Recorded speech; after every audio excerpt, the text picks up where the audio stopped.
Okay, I'm starting the official recording of the session. Good afternoon, everyone, and welcome to this presentation of OTF Connects, titled Central to the Economy, Bank of Canada, Education Resources for Financial and Economic Literacy, with Adam Young and Manuel Pereira. Before starting the presentation, OTF would like us to share with you a quick message regarding natives territory. We acknowledge that we are all gathered in the territories of various indigenous people, and we further recognize their stewardship and of these lands in which we live, learn, work, and play. We have two presenters today from the Bank of Canada with us. We have Manuel Pereira. Manuel Pereira is the Regional Director of the Currency Department for the Bank of Canada. Manuel works very closely with law enforcement, government agencies, business communities, educational institutions, and the general public who have a vested interest in currency. He is also responsible for overseeing the bank's public outreach program, which aims to increase awareness of the bank and anti-counterfeiting features of Canadian banknotes. Adam Young is the second presenter. He is an education and evaluation specialist at the Bank of Canada Museum. Adam was a teacher in a previous life. He worked in the junior, intermediate, and senior divisions. He is currently designing and creating support programs for teachers and students of all ages to explain complex topics like the economy and financial literacy. Oh, sorry, I forgot to put your slide, Adam. I'm going to do it right now. Just a second. Here it is. There's your slide. My apologies. Anyway, so as I said, he was a teacher before, which tends to prove that a teaching degree can lead to anything. And he gives lessons in person still, and as well as virtual lessons like the one that he is going to provide us this afternoon. So at this point, Adam, I'm going to mute myself and stop sharing my screen, and you can yourself click on your share screen and unmute yourself, and you can start the presentation. And then I'll jump back in at the end. Thanks. Perfect. Hi, everybody. Hopefully you can hear me okay.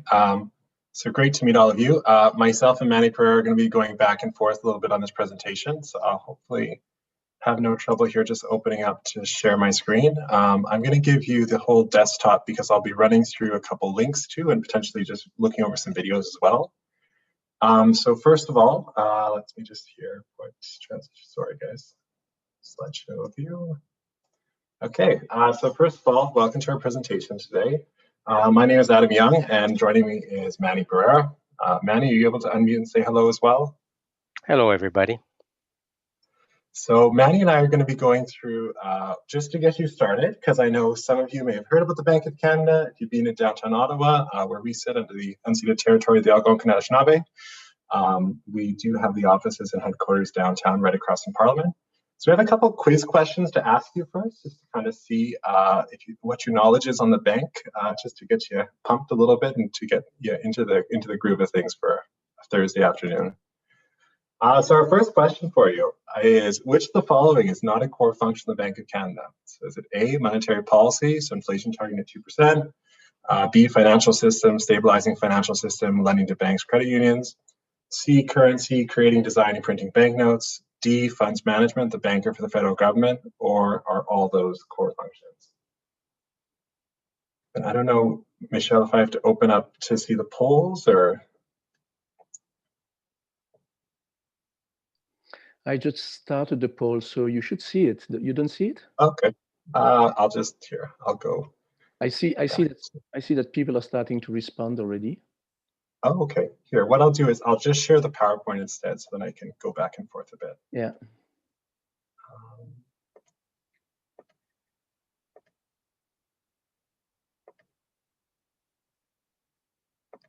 Do you see the poll?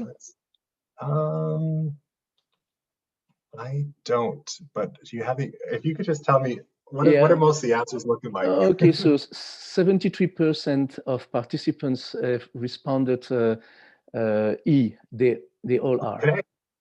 Great, so that's true. So all these four, we call them the four key functions of the bank, are all right. So great. Next, now this you may have also been hearing about, especially in the news lately, given we're right now in a pandemic where interest rates are super important. So what is the inflation control target of the Bank of Canada? Is it A, 1%, B, 2%, C, 3%, or D, 4%? Okay, let me see if I can get that to run. Thanks, Michelle, sorry. Okay, no problem. I just, for some reason, I see the, okay. I only see poll number 1. What's happening here? And if you have trouble, Michelle, I'll give people some time to think and see what they get, and then I'll just reveal them. Yeah. But I'm just trying to, okay, here it is. Here I found the poll number 2. Thank you. Okay, here we are, sorry. No problem. And people are very quick. I can see that they're responding almost instantly. So give me a couple more seconds. Okay, I think pretty much everyone has responded at this point. What's the verdict there, Michelle? Okay, let's see if I can share the results. So we got 54% responded B, 2%. Okay. So that's right. Yeah, and 33% said 1%. So yeah. Okay, yeah. So there's a targeted inflation between 1% to 4%. The sweet spot is 2%. So the bank's really key mandate, economic, healthy, financial well-being for all Canadians. That 2% mark is really what we're looking for. I'm going to move Manny. Manny, if you want to unmute and ask these questions, because these are more currency related. Will do. Thanks, Adam. So which of the following is not a security feature on Canadian banknotes? Raised ink, hologram, fluorescent ink, and distinctive smell.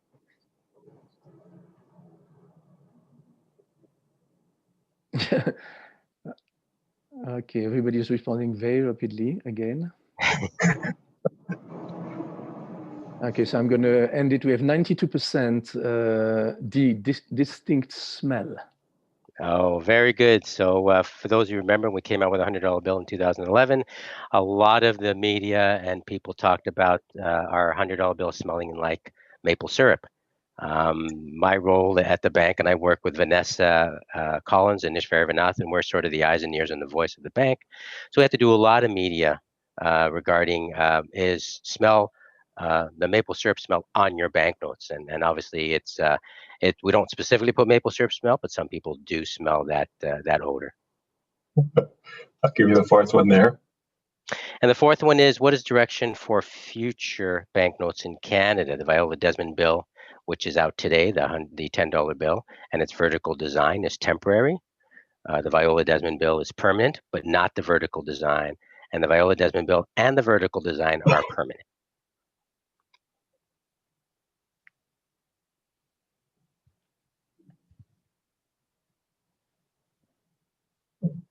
Okay, so I think that most people have voted, and I see that option C is getting most votes. Very good. Option C, Viola Desmond bill, which is out today. The $10 bill came out in 2018. We are going to issue the following series of bills, the 5, the 50, the 100, and 20, no particular order. Will be also vertical, and the reason we do it vertical is because we provide more landscape for the images to put on the banknote. Also, it's easier to communicate. I will talk about this a little later, but we had a public consultation on the $5 bill recently, and that's going to be our next note that's going to be issued. Thank you, Michelle. Okay. Perfect. Thanks, Manny. So yeah, the bank's principal role is to promote the economic and financial welfare of Canada. So for the course of this presentation, by showing you a bunch of different educational lesson plans, activities, blogs, and other resources that we turn to distribute out to teachers in consultation with teachers. So there's 4 key functions of the bank, as you saw. I'm not going to go into all this, but essentially the bank is more than just the inflation targeting. It's a bunch of other things too, including, funds management, so the fiscal agent for the government of Canada, currency, where Manny's department is in, which designs, issues, and distributes our banknotes, the financial system, so really putting the financial regulations in to have our large banks and credit unions mandated with policies that keep our economy safe and sound. And of course, the monetary policy. So monetary policy to keep inflation rates low and stable. These slides will be in there for you for later, but if you find inflation's a little bit of a, like a lot of the economies for a lot of people, a little bit confusing, there are a couple key things. So the 2% inflation rate, we try and control the cost of borrowing money, and then 8 times a year, as you often hear in the media, where the inflation rate will be. So right now we're at the lower bound, so 0.25%, and the Bank Canada has stated for quite a while now that that interest rate will stay that way as the economy recovers, because the beauty of a low interest rate is it encourages people to spend more money, demand for products will hopefully rise, and the economy will help pick itself up a little bit faster. The Bank of Canada has been around for a long time, I think 1935, so we're looking at kind of the follow-up after the Great Depression.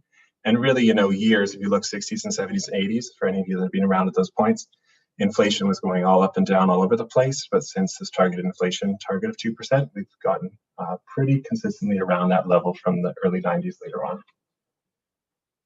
That's a bit on Manny's. Manny, is there anything else you want to add in terms of what you guys do in the field that would be of interest for teachers? Yeah, so I'm going to talk a little bit about the fraud prevention kit a little later that was designed by Currency Department and the museum a number of years ago. But in terms of currency itself, we sort of have 4 areas. Research, we research the security features and make sure we have advanced features on our banknotes, which are hard to counterfeit. We work very closely with police. I've been to court on a number of occasions to testify on the impacts of counterfeiting and make sure that the bad guys are going to jail and they're sentenced for counterfeiting banknotes. Our key and one of the reasons we're doing what we're doing today is the education and awareness. If you promote and provide information to the end user, in this case it would be the teachers, the students, you really sort of stop counterfeiting because you've taught them how to use our banknotes. Every banknote comes with security features. They're very easy to spot and use and hard to counterfeit. But this is really the pillar for our operation in terms of the regional office. And then the quality of the banknotes, mean that we have processing centers in Canada. They actually remove the poor quality notes, which over time get a little worn out and could be thought as counterfeit. So that's an important part of the role of currency at the Bank of Canada. Awesome, thanks, Manny. So for the majority of this presentation, we're going to go into education resources that I fortunately get to lead the Bank Canada Museum. So for those of you in Ottawa or visited Ottawa, especially lately since Canada Day 2017, when we reopened as the Bank Canada Museum, we are right down between the kind of intersection of Sparks, Bank, and Wellington Street, just across from some of the parliamentary buildings. For about 30 years or so, there was the National Currency Museum, which was the kind of precursor to the modern Bank of Canada Museum. So we still house Canada's national currency collection. We also have a bunch of other interactives and fun pieces that we work on to help explain to the general public how the bank works. And this is all free to the public, which is fun. So you're welcome to come in if you're ever doing a field trip into Ottawa. We have a number of school programs. I'll outline them briefly for this chat as well, in case you'd like to book one of those if you're in, or if you're in Ottawa and haven't been before. You're welcome to come and join us. We have a bunch of cool interactive pieces, a very digital museum. So unfortunately, because of COVID right now, we aren't open to the public because there is so many interactive pieces. You're given a bracelet and you go around to the different parts of the museum. But I'll try and show you maybe a video a bit about it at the end of the presentation. So a couple things for you. Our main thing that I'll be referring to is I'm going to be kind of giving you a bit of a thorough overview of our Learn page on our portal. So bankofcanadamuseum.ca/learn. Michel has kindly offered, he has the links, and the links will also be provided after this presentation on the OTF website. There's a bunch of links, and most of them will take you into particular blogs, resources, lesson plans, and activities from our Learn page most of the time. So there are a couple kind of cool things that we've been working on that I want to share with you. And I recognize we have a lot of elementary teachers, but still quite a few high school teachers as well. I'm going to be kind of going throughout the different grades, and I'll try to touch on mostly around, the subject areas that we are most passionate about. So certainly math, economics, and business, financial health and well-being. So if you're doing a health course, especially for the younger years in elementary, how to plan a budget. We don't necessarily do as much of that, but there are pieces of that we've been bringing in the last couple of years, and I'll send you off to some other place, including the Financial Consumer Agency of Canada, that also has a bunch of great resources in that regard. So if you're able to come in, we do have some on-site programs, and this Inflation Busters is our one for grades 10 to 12, which gets students to go through role-playing and a situation where they have a budget and they take the role of someone, and every round they spin the wheel and they get to see what's happening with inflation. So we either have hyperinflation, deflation, or consistent inflation, and it helps them to understand why we target inflation. Without that 2% target inflation, and we know throughout history, you look at the interwar years in Germany, you've heard about the Zimbabwe, $1 million bills and such. Hyperinflation is really challenging and it really will affect people. So we try and show the justification of why we have a central bank. It's fascinating coming in. So just so you know, my background's in French immersion and teaching in elementary. I don't know a ton about the economy until I started this job. And it's constantly something, especially for a lot of you, probably feel the same, that the economy is something challenging, budgeting, financing, you maybe have some of your own house in order, hence your home economics. But in terms of, helping to explain that to other people can be quite challenging. So we try to really make everyone understand that they have a role to play in the economy at any age and how they interact with it without maybe even knowing it. So other visitors come in if you're coming in just for a quick tour, we kind of have this pre-tour piece called Surprise Us Money. So it's an inquiry-based hands-on exploration of the history of money. So we go through the earliest money in places like China, and then show different examples throughout history where salt was used, tea blocks, and then we move into fur trade and the post-contact North America. So we have a number of different things, including New France used trading card money for a while because they had to keep shipping the silver and gold coins back to France as the colony. So there's some interesting stories there that we show, and we have a bunch of artifacts in the museum to help illustrate that. A lot of people have been asking about the new math curriculum. So we've been rather busy the last couple of months since it was announced with the key financial literacy piece, thinking about ways that we can help out teachers. For us, it's super exciting because there's a number of objectives, and I'll go through them briefly here for you and put some connections that I see us working on, but other connections we may not be creating worksheets for right away, but we already have some existing topics to look at. But there is a bunch of cool stuff that now acknowledges banknotes and coins. So just for clarification, the mint produces the coins and we produce the banknotes. So we interact somewhat with the mint, but the mint also has a whole other piece where they're making commemorative coins and making money currency for across the country. So for grade 1, we have students learn to recognize Canadian coins, bills, and compare their values. So with this, this is the first series of worksheets we'll be working on, as well as modeling. So there's data categories and quizzing others is some pieces we're working on right now. Then over the next coming months, we'll be working on grades 2, 3, and 4. So helping you to work through the financial literacy goal of money having value, different ways you can represent the same amount of money, how coins can add up to $1, larger sums of loonies and toonies. Then getting into change required for simple transactions involving whole dollar amounts, patterns, coin denomination counting, and then representing fractions in different ways. So there's different ways to pay for goods and services, grade 4, which is great for us because as a central bank, we have a focus connecting back to checks, balances, and helping people understand how their payments, whether they're electronic or physical using cash, go through different systems with support from the Bank of Canada. And then also determining whether items get value for the price. Grades 5, 6, 7, 8. We're not working on as much, but there is some good stuff out there, especially from the Natural Consumer Agency of Canada and some of the future stuff we're doing in for Financial Literacy Month. Just give me 1 second, Michelle.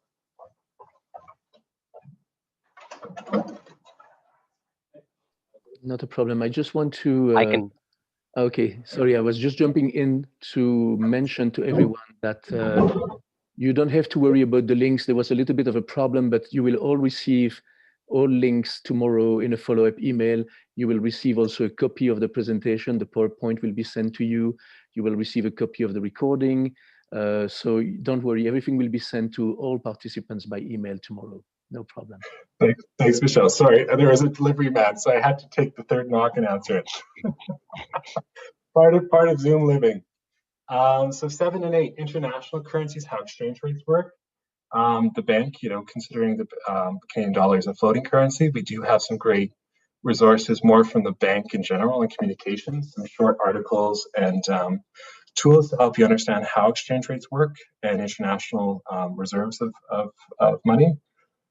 Interest rates affecting savings and investments. So that comes in a lot of ways into some of our high school lesson plans resources I'll be sharing.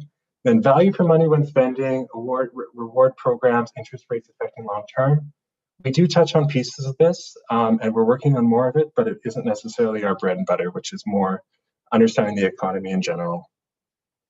So just as an example for you, so these worksheets are going to be coming out over the next 3-4 months. Our first one's for grade 1. This is just a sample, which we got out a couple of days ago. It'll be cleaned up a little bit more, but we are working on, putting some fun interactive worksheets in play for teachers that it's simple enough to work through them, and it will accompany with a lesson plan online and some other cool links and extension activities. So with the grade 1, having some sight words in there and showing some context of, what different animals are on the coins. A lot of people wonder about the bills, so we put in some integration into the bills. There's also a series of links for the bank's website. We do a really good job of showing every single bill, showing all the symbolism that was included in that, and putting some links into the stories behind it that you can explore further with your students. Okay, the other piece. So we have a lot of people that are just in general curious, and especially with inquiry, especially at the elementary level these days, helping understand what is money. So as part of this, we put together an FAQ that will also be coming out in the coming weeks with some key questions on money, especially physical money that kids might ask. Part of this as well is moving into our next temporary exhibit, which will be out in about 1.5 years. We'll be looking for submissions from youth about questions they have about money. There'll be kind of a prize pack and a draw. So if you follow our newsletter at the end of this, Michelle will send out the link. We'll keep you in touch on when that campaign opens. And if you know any students, if you're at your family dinner table, you want to ask your kids or in your classroom, you can submit any questions you have about money. It can be big or small, and then we'll try and feature some of them in this new exhibit. Other things for grades 1 to 4 we have, which might be of interest to you, that we put together. And I should also note, so as your Crown Corporation, everything's in French and English. So si vous avez des questions en français, n'hésitez pas de me poser après. I'm more than happy to help you out and support you, but everything is a quick French to English button on the top of the webpage. You'll get everything in the language of your choice. Thank you coupons, which is a fun little interactive activity that teaches people about services and also understanding, like, you don't just exchange money, but you can also exchange times and help with people, especially the younger ages where kids don't necessarily have a lot of money, or they're not necessarily in an allowance earning age of their life just yet. Avatar Market, which is a fun little activity we have where there's different clothing items, and kids are given a certain amount of money to spend, and then they get to decide what they want to spend on to fashion, accessorize, I guess, their avatar. We have these avatars throughout the museum, so they're kind of our cute little guys, our little bonhommes, so we keep them around in all of our marketing. Getting into more grades 3 and 6, there's things like trade rules, which is a really entry point into understanding how to do different trade. So, looking at why do we trade, and then entering slowly in that conversation of the necessity of having a common currency from a past bartering system. For Financial Literacy Month, we just released this Economics of Supper Time activity where students are asked to, with their families, it's more of a family activity, I guess, to help budget out a family meal and to get them to understand, how much a meal costs to actually produce, the true costs of different food and such, and how you might balance it out along with the food guide. There's a lot of questions we get asked about social studies civics because we are a museum, of course, and we have a lot of different artifacts throughout time, and we look at things like postage stamps and banknotes and cash and coins, really help to tell the history and heritage, at least one side often of the history and heritage of Canada. And with the banknotes and at the museum, we're able to tell those stories in a really intriguing way by telling the history of money through fur trade and settler trading of the fur trade and exchanges. We also get geography of Canada, symbolism and icons of heritage through looking at the banknote designs. Creation of the bank as a response to Great Depression, so understanding Canada's economic past and economic future, and then economic shocks throughout history. So I know this corresponds across the grades, whether you're doing fur trade history, geography. There's a bunch of different kind of cool spots where this might be an entry point for you. The Viola Desmond $10 banknote is a great example, as Manny mentioned, about consulting with Canadians to see who would they like on their money. There's a link that Michelle will provide there that does a really good job of going an overview of bit by bit every piece of design elements that are put into that banknote and the justification as to why. Within that, as you go through, it might be a great activity for older students. You can actually go through, and there's great links that'll link back to, for example, the Canadian Museum for Human Rights in Winnipeg, understanding the choice of the eagle feather, and then the neighborhood background behind Viola Desmond, the Library of Parliament. So there's really, really good websites we've put together as the bank. If you are, especially in civics or social studies, looking at symbolism, which we have students from K to 12 often take our resources for that because it's something they can easily do. And one of our key activities is always thinking of designing or building your own banknote. So we have a number of different lesson plans that take that up in a different way. This is the 150th commemorative $10 banknote. And then, as Maddie mentioned, there is a new $5 banknote that the shortlist is scheduled to be released next week. So you can keep an eye out in the media to see who will be featured for that shortlist. We put out a lesson plan and blog a couple months ago in anticipation of that, and had some students submit back in their ideas of design elements for that new $5 bill. So this is a great activity for students to get them thinking about, if you had to represent a country, what would you put? Whose voices get to get told in terms of, what's required. So Maddie can correct me if I'm wrong, but you have to be deceased at least 25 years from a banknote. And then what kinds of stories and symbolism you might want to put in that to recognize modern Canada. One of our most intriguing and piece I'm most proud of to share with you is Trading Planets. So this is an on-site program that we just released as an online version, where you can print out all the cards, money, the space bucks and such, and we have beautiful PDFs you can walk through with your students to help understand the challenge of trading without a common currency. So students in this exercise go through 3 different rounds of trading. Half the kids are Plutopians from planet Plutopia, half of them are from Earth, and they go through trading every single time, trying to trade different resources that are really highly valued from Earth to Plutopia and vice versa that Plutopians want from Earth. And then we introduce a common currency into, I think it's round 3, to help students understand, why we use a common currency and the benefit of having a common currency when you're trading. This connects really well to grade 5 social studies, grade 6 social studies, and grade 7 geography. And it's kind of a fun activity where you can get kids walking around and trying to score. There's points for each thing you're trading, so you're trying to get the most points, but also trying to trade things, and some of those things are more valuable than others. Other pieces from the bank I want to explore with you, especially for the high school students, but also if you're just more curious in general and you find you need more resources. I know we get inundated, especially right now with resources in the United States and how their economy is doing, and right now the election, of course, but there is a bunch of interesting resources the Bank of Canada's put together. We call them the Economy Plain and Simple, the series. There's a mini quiz you can do as yourself or with your students. It's really, I would say, more based between grade 8 to 12 or so. And then a number of different articles that kind of touch on more evergreen topics, but also more timely topics. So there's responses to COVID, making sense of wages, price check and inflation in Canada, so the Consumer Price Index, looking at inflation and how we measure that with Statistics Canada reporting, the benefits of trading through trading up. And just a couple of weeks ago, one on learning and earning. So we always say, it pays to go into higher education and get a better paying job. What does that look like? So the bank economists have done a really good job of translating that knowledge into more straightforward language for people to really explore, 30, 40 years ago versus now, where higher education might get you in terms of employment. Manny, I chatted way too much. Do you want to chat a bit about this awesome initiative that you guys have through Currency? Pretty amazing stuff, Adam. That was quite quite the information you provided. So good job on you. So I mean, we're developing stuff, and Adam's group has developed some great stuff in terms of the new curriculums coming out. But some of you who were in high school probably have used or might have heard of the Fraud Prevention Kit. And this was designed years ago by the Bank of Canada, and it was designed by Durham District School Board. We had 3 teachers, Carol Huntington, Kim Lang, and Tabitha Matavarelli, and they put this together. It was a product for teachers, designed by teachers, and it was a product really to provide a skill set to a student to be able to give a student something to put on their resume. They were able to detect counterfeit. They were also able to learn how to protect their identity.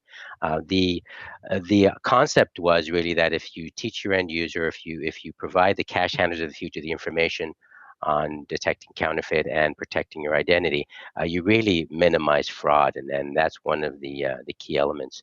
It is endorsed by the RCMP, Bank of Canada, the Retail Council of Canada, the Sûreté de Québec, which is the provincial entity in Quebec, and also the OPP. So it's a product that comes with a certificate when the students complete it. It's also something that has been seen in the Specialized High Skilled Major program. It is a certificate course where the kids would get or I guess get acknowledged for completing that course. And all the lesson plans, the templates, the videos, they are all on our website, which will be provided to you in the Bank of Canada.ca, French and English, and it's under Banknotes. We have sort of 4 lessons in there. The first one is identifying a counterfeit banknote and by looking for security features. And that's really the key element on how to spot a counterfeit. I mean, think about a student that's looking for a job. They go out and they provide on the resume that they know how to spot a counterfeit. All of a sudden, they become the individual that retail organization might want, because they don't have to teach them how to spot a counterfeit. Also, Adam's talked about this as well too, but explore the themes and the symbolism on our banknotes. We talked about the $10 bill. Viola Desmond was a champion of social justice. She's on the front of our banknote, but we have lots of symbolism on our banknotes.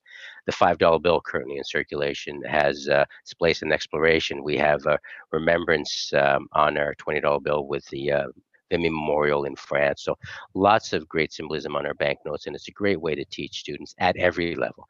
This particular kit is mostly for high school, but it is something that you can really use some of this stuff in there.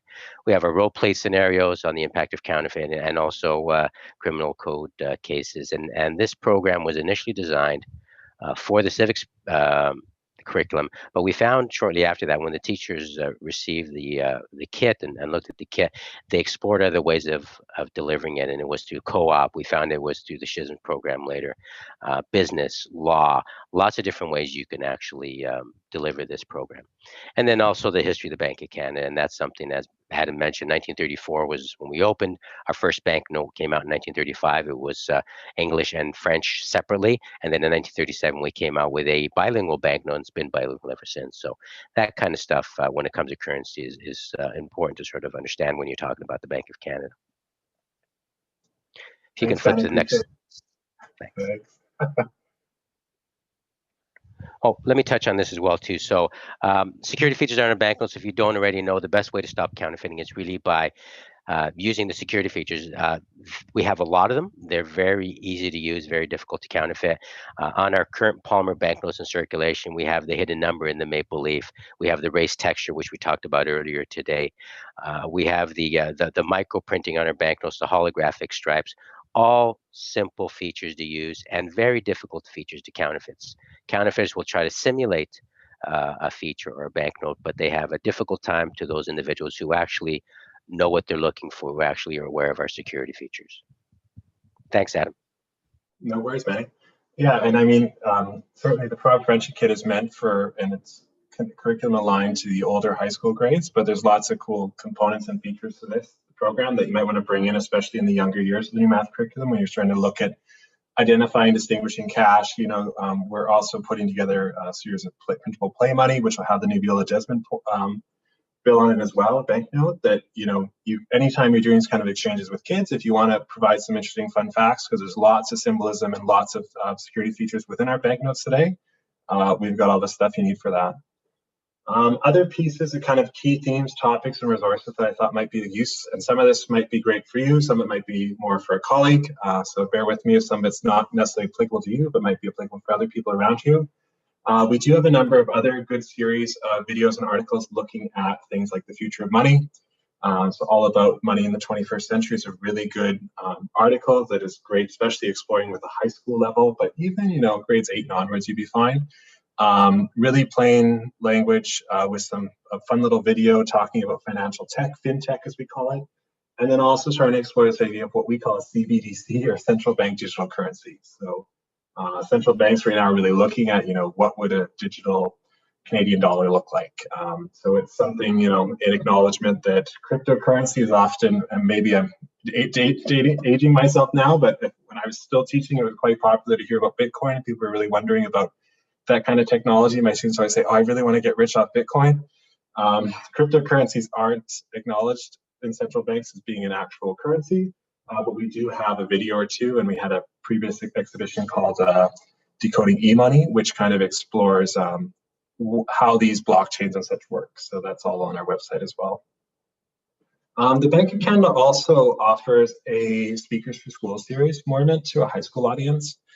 So they're more than welcome if you want to put in a request. The info@bankofcanada.ca email is great, or at the end you'll have my email too if you want. I can forward it off to my colleagues there. Kind of as a key thing is helping kids understand a bit more about how the bank works. The beauty of the how the bank works conversation is also really gets into how the economy works. Usually a lot of the speakers in the series are economists, so students can ask all sorts of crazy questions. Usually the economist has a pretty good way of answering it. And they'll also talk about their life and their career and their pathways into business and the economics, which is quite intriguing. They have one of these slides that shares like what my friends think I do, and it's someone in a vault with gold bars, and then the reality is that really, analyzing money and doing presentations and filing reports, and so we don't all live like Scrooge McDuck in a vault with gold bars, but they do kind of dispel a lot of economic myths to students. So you're more than welcome to reach out if you'd like someone to come in. Speak for yourself, Adam. Sorry. Yeah, sorry, Matt. I don't know how many bundles of cash we're dealing with on a day. So another exciting thing we just released, I think it was late last week. It's up on our blog now. I put together a blog for teachers on teaching economics during the pandemic. We've had a lot of questions, and a lot of people, especially I'm sure your students, are really wondering not just why am I wearing a mask, what's this virus, am I at risk, and certainly issues around mental health. But also just trying to understand, when you walk outside, you may see a business closed or everyone being in lockdown for a number of months previously, the slow recovery. So we put together a couple of resources on our end that we really like, but other ones that from trusted sources that we really enjoy. So I threw in a couple on here. On the bottom left is, if you haven't noticed already, Statistics Canada's done a whole cool data portal looking at different impacts of COVID-19. It'd be really good to explore at the high school level, looking at, for example, they've tracked flights, they've tracked, they always do the Consumer Price Index, which is intriguing because it's still going up. And they have a number of other kinds of areas. So the bottom right shows one of their graphs that your kids might be able to look at and explore different categories. They also produced an infographic earlier on. They're doing more of these kind of infographic pieces. This one is on mental health of Canadians during COVID-19, which are just kind of good discussion openers for some of your students, because, the challenging thing I think for a lot of people with teaching economics is they're really scared that they're going to enter into a discussion on wealth gaps between their students, and it's going to become a bit of a classist discussion. But I think, anytime you can bring the learning into more of a general global Canadian lens, or, having them take on role plays, it really helps them not feel nobody's singled out, and nobody's singled out in terms of wealth. The other kind of pieces that we put together is we just released, so at the museum, we have all these cool videos that we are now up online. This one's called You Are the Economy. It's about, I think, 5 or 6 minutes long. It outlines and shows, it's great for, youth from grades 5 and up to understand, we're all a piece of the economy, and we all help the economy, and it's built on trust and confidence in what we can do together. But also explains a bit on how the Bank of Canada acts, and the symbolism with that is it's almost like a boat out on sea, and then the Bank of Canada is the lighthouse that kind of guides and predicts and targets how things are going. There's also a great article by our friends and partners, CP, the Canadian Foundation for Economic Education. They put together an article talking about is the pandemic like the Great Depression, and they outline, how different it is now, what we know now versus then, and also the choice that we had as a country to stop our economy versus not having that choice in the past. So there's some great articles and examples in this blog if you're curious. I threw in this note. We do have a new governor, if you may have heard. Steve Polis is gone, and now we have Tiff Macklem on a 7-year term. And there is some great stuff that the bank's been talking about, especially in this pandemic, talking about watching this curve come up and who's most impacted. So, I mentioned striving for equality of opportunity, something the right thing to do. It's also good for growth. The loss of jobs for women, youth, and low-wage workers is a problem for us all. The bank does a really good job of posting speeches, presentations, and you can look over the notes. There's a great article that he really touches on to one of the groups he was presenting in, discussing really about how this pandemic is, different people are impacted extraordinarily differently, and how, especially when we're looking at women, youth, and low-wage workers, the challenge now to bring everyone back up. So if a lot of this is going over your head and you want more information, and you want to take a slow dive deep in, whether with your students or without your students, we did with CFE also put together this money and monetary policy in Canada, 7 or 8 modules.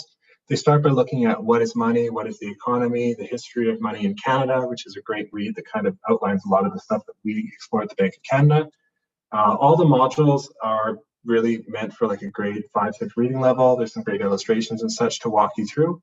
It's great for high school, but it's also great for the younger years. You could explore maybe one module at a time or different pieces of it. If you're looking for example, in social studies, you're looking at the history of the economy in Canada and trading.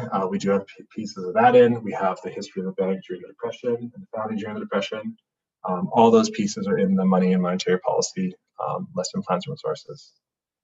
It is also Financial Literacy Month in Canada. So in lieu of that, FCAC has a bunch of different resources that they're providing if you have any following them online.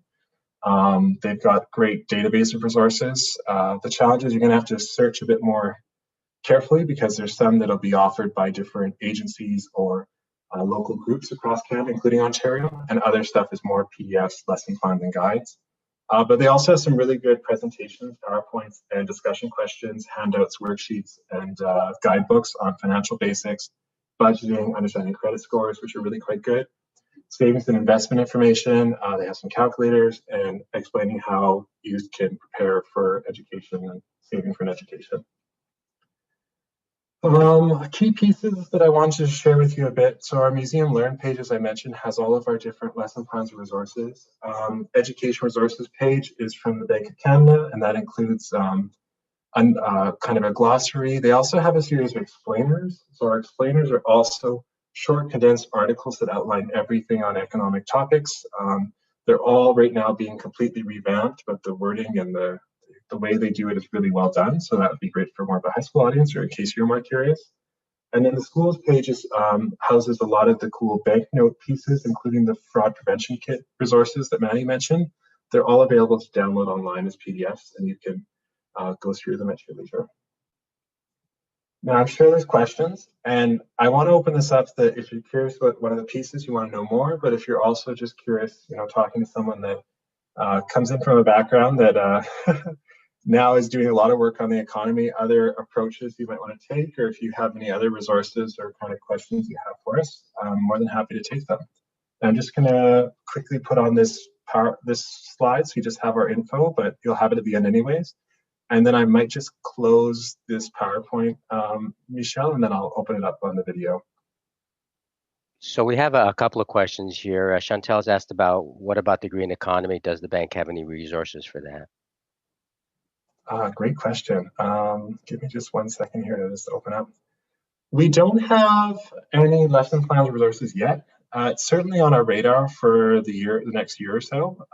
There are some bank discussion points and articles of sorts on the green economy, mostly around climate change. So the bank, given you have to look long term to see how things will impact you, there's a lot of great resources from the bank looking at understanding why climate change is a risk that the bank is looking at. So we don't have a bunch of stuff on that yet, but I would say it's something we're certainly working on. It's just a matter of adding it to our long list of things we want to do. Oh, that's great. That's great. Thank you. You're welcome. Also, a question from Nancy on any ideas how they can do the trading currency game through remote teaching. Oh, that's a good question. So the space bucks and such are all available online. We also put together with that, there's a PDF. So depending on your kid's reading level, we've created PDFs for the trading planet resources for the Earth people versus the Plutopians.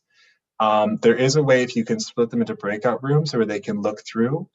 You might also be able to, taking the PDFs or the Word docs we have, if you're thinking of maybe splitting them up into squares, and then the kids each are going to take a square and have a shared PowerPoint or a Google, the Google PowerPoint version online that they can do their share through there and maybe have a discard pile. I certainly see there's ways you could do that online, and then when they're doing their big, larger groups, as long as you have some time, some space for them to do breakout rooms and however you're doing it online, it certainly would work. So I'm going to answer this question before it's asked. I know the teachers are dying to find out, what are we doing? We have a new 10, we have a new 5 coming. What's happening? Just as sort of a spoiler alert, the Bank of Canada has done a public consultation for the $5 bill. As Adam mentioned, it's coming out shortly in terms of the short list of 8. We had 44,000 submissions for that. And those submissions would drill down to a smaller group, the 8, and then those 8 obviously will be reviewed, and the Minister of Finance makes the final decision. Now we've got 2 banknotes, a 5 and a 10, that have 2 individuals on the front. We have Sir John A. Macdonald and Wilfrid Laurier. What happens there? So the bank has taken the position where we're going to move Sir John A. Macdonald and Wilfrid Laurier to the higher denominations, and the new person selected on the public consultations, which will be decided by the Minister of Finance, will go on the 5. Viola Desmond stays on the 10, and they become regular circulating banknotes. So I know that they're dying to find this out, so I had to get it out there first. That's great. And I think you'd agree with me too that looking at the long list of who is featured, the short list when it's out next week is going to be super engaging and could open up just the way we put together our lesson plans for the grade 10. There's great historical and heritage kind of points you could look at and get your students to make the case for who might be the best person out of the short list. Absolutely. So Nancy's asking if we had 44,000 design submissions. We had 44,000 submissions in terms of names. So we asked Canadians, and we did this for the $10 bill, who do you want to see on the $5 bill? And they submitted names, various people right across Canada. And as Adam mentioned, they have to be dead for 25 years on, other than, the $20 bill has the Queen. She's the reigning monarch. But they provided over 44,000 submissions, and we reviewed those and created a list, and we're sharing that with the Minister of Finance, and then that list is going to come out, and people are going to know who the top 8, which are, one of them will be selected for the $5 bill. There you go. Any other questions? Anything else people find that they're wondering about? So that's all our resources. We also kind of look out what's out and about across the country. There is some good stuff out there. It's just a matter of, looking through something like FCAC to see, because there are a bunch of other, a lot of the commercial banks as well have their own different stuff targeted towards youth, but we try and kind of keep everything a bit more global at our end, or rather global, but, national. One of the things I want to mention is, obviously, with the new curriculum coming out, teachers are always looking for resources, and we think there's a real synergy here. I mean, I'm part of currency department, Adam's part of the museum. We're all part of the Bank of Canada, and we print the money. We're responsible for money. We're responsible for monetary policy and financial well-being. So I think you're going to find these resources very useful, and pick and choose. Pick what fits what you want to deliver and how you want to deliver it. There's a lot of good stuff here, and as Adam mentioned, it is bilingual. It's French and English, so there's lots of great stuff for both official languages. Okay, so I don't know if there are any more questions or not.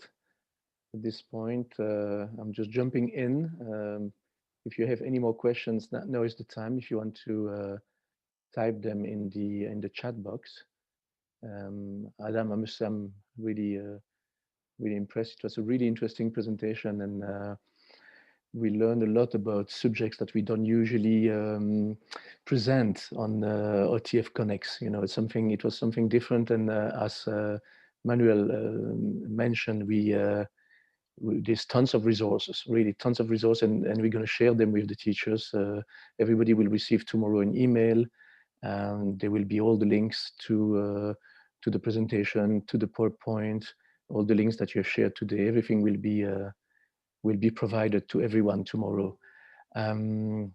If I can add, Michelle, too, yeah, please feel free. Yeah, please feel free to add these with colleagues and other people out there. I mean, I know we only had about 40 teachers here, but these are all available, and you're just going to have a lot of colleagues out there that are questioning what can I do to fulfill this curriculum. So this stuff is available and it's there. So feel free to share it with other colleagues. And since you guys are feeling comfortable with sharing your emails, I guess if there are questions, they can always be in touch with you, Adam, or even with you, Manny. So we will do that. We'll make sure to include your email in the What, my email was there? Well, it was. Adam and I will have a conversation about that. Yeah, no, absolutely. We've supported teachers. I talked about the fraud prevention kit, but we supported teachers for years, and we know it's not easy to deliver the curriculum, and the bank has the resources. We have the expertise, and we're happy to help out. So yeah, feel free to share. Reach out to myself or Adam, or just go right to our website. We're happy to do that. Okay, I'm going to share 2 more slides just to conclude. And then I'll stop the recording, but let me share 2 more slides. Just a second. I have to find oh, it is. Okay. So I want to obviously thank you all for participating tonight and for joining us for this fantastic presentation. Just want to remind you again that you're going to receive everything tomorrow, the link to the webinar, the slide deck. We're also going to provide you with the slide deck if you want to use the PowerPoint, and that's something that we will provide you with. And also the recording obviously will be provided to you. I also want to mention that we have many more OTF Connect sessions coming up in the next 2 months. So we have actually about 20 up to the end of February.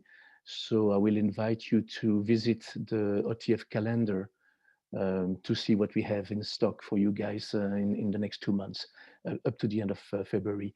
We have 1 session next week in French that is going to be presented by Céline Duguay et Janine Rohingya.